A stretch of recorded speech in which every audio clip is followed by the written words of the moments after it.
En fait, sur la question précédente, j'étais auparavant sur le comité des comptes publics, alors je pourrais facilement parler du fait que nous n'avons pas obtenu tous les documents et que les documents que nous avons sont des nouveaux documents, mais ce n'est pas la question que je voulais adresser ce soir. En fait, j'ai posé une question le 4 novembre qui portait sur une situation troublante et problématique à l'Agence de revenus du Canada. C'est connu depuis un certain temps et d'autres révélations sont venues alimenter les questions que nous avons par rapport à l'Agence de développement, l'Agence de revenus du Canada. Une question problématique pour les Canadiens parce que l'Agence de revenus est essentielle, et évidemment pour le gouvernement, puisqu'il s'agit de la principale agence qui collecte les fonds qui permettent au gouvernement de fonctionner. Mais c'est important aussi pour la population canadienne dans un autre point. C'est important pour que la population canadienne comprenne que l'agence est neutre, que l'agence est efficace et que l'agence est au-dessus de tout soupçon. Et les rapports que nous avons obtenus de la part, entre autres, des médias, nous démontrent qu'en fait, il y a une situation qui se développe au Québec, dans certains bureaux de l'agence, particulièrement à Montréal, là, où on parle d'extorsion, on parle de pots de vin qui auraient été versés à des employés assez haut placés de l'Agence du revenu du Canada en échange de pouvoir négocier un paiement qui était dû à l'impôt beaucoup plus faible. Dans une situation en particulier, on parle d'un paiement qui aurait dû être fait. Une entreprise de Montréal devait 3 500 000 à l'Agence de revenus et à travers ce mécanisme de pots de vin et d'extorsion, est parvenu à réduire ce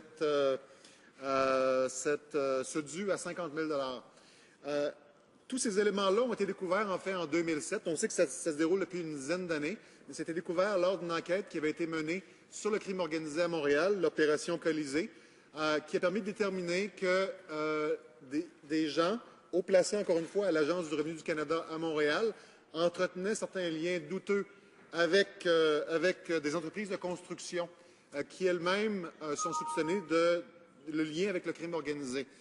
Je pense qu'on convient que l'Agence de revenus du Canada doit être au-dessus de tout soupçon. Et évidemment, la question qui était posée n'était pas par rapport à l'ensemble des employés ou même aux employés en général, mais de quelques personnes qui ont tenté d'utiliser leur poste à l'Agence de revenus pour possiblement s'enrichir et permettre à leurs amis de pouvoir s'en sortir sans tâche avec l'impôt canadien. L'enquête n'a pas donné grand-chose jusqu'ici. Jusqu'ici, on parle de 9 employés seulement qui ont été suspendus ou congédiés. Et il y a encore de grands soupçons qui pèsent sur l'intégrité du processus présentement. Ça a été la raison pour laquelle j'ai posé la question à la ministre de l'Agence du revenu du Canada, la ministre du Revenu national. Un dernier élément que j'aimerais souligner, puis ça va faire référence à ma deuxième question, c'est aussi le fait que lors de l'enquête qui portait sur une entreprise en particulier, le dossier qui se trouvait dans les bureaux, lorsque le vérificateur interne mandaté par le vérificateur général est allé, le dossier a disparu.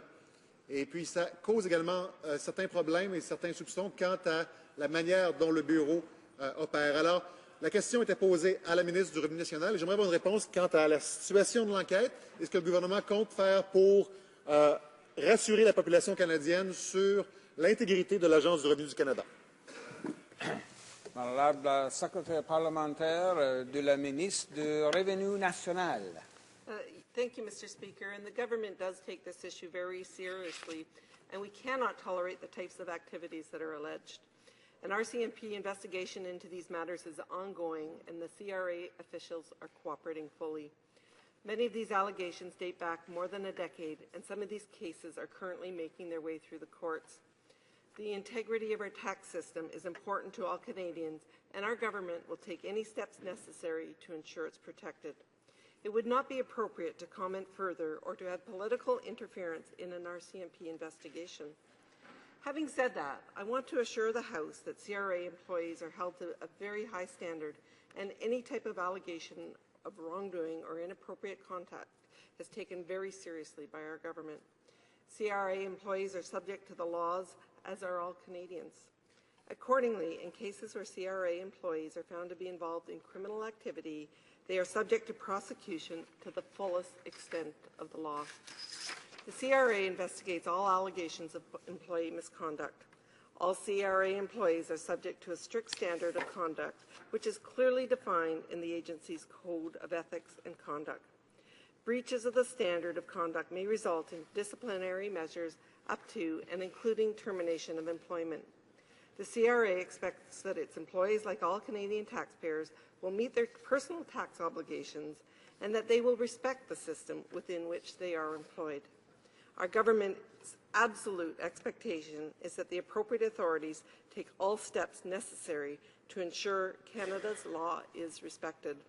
Unlike the opposition, we have faith in the RCMP. We await the outcome of their investigation, and I would encourage my colleague to allow this work to go ahead free of unhelpful and potentially damaging political rhetoric and free of inappropriate political interference. Député de Rimouski-Neigette-Témiscouata-Lévesque. Merci, Monsieur le Président. En fait, je regrette un peu le ton qui a été utilisé parce que ce n'est pas une question de politiser le débat présentement. Je pense que ce qui a été sorti dans les nouvelles, dans les informations, est quelque chose qui préoccupe les Canadiens et Canadiennes, les Québécois et Québécoises également, vu que ça se déroule présentement à Montréal. Je comprends la situation, comme quoi c'est délicat de parler d'une intervention policière, mais ce qu'il faut rappeler, c'est qu'il y a déjà 9 employés qui ont été soit suspendus ou congédiés à la suite de l'enquête. Alors, il y a déjà des gens qui ont écopé. J'aimerais savoir, est-ce qu'il y a d'autres employés, en premier lieu, qui vont éventuellement subir les foudres ou qui sont présentement sous enquête? Est-ce qu'il y a un nombre plus élevé présentement qu'on ne connaîtrait pas?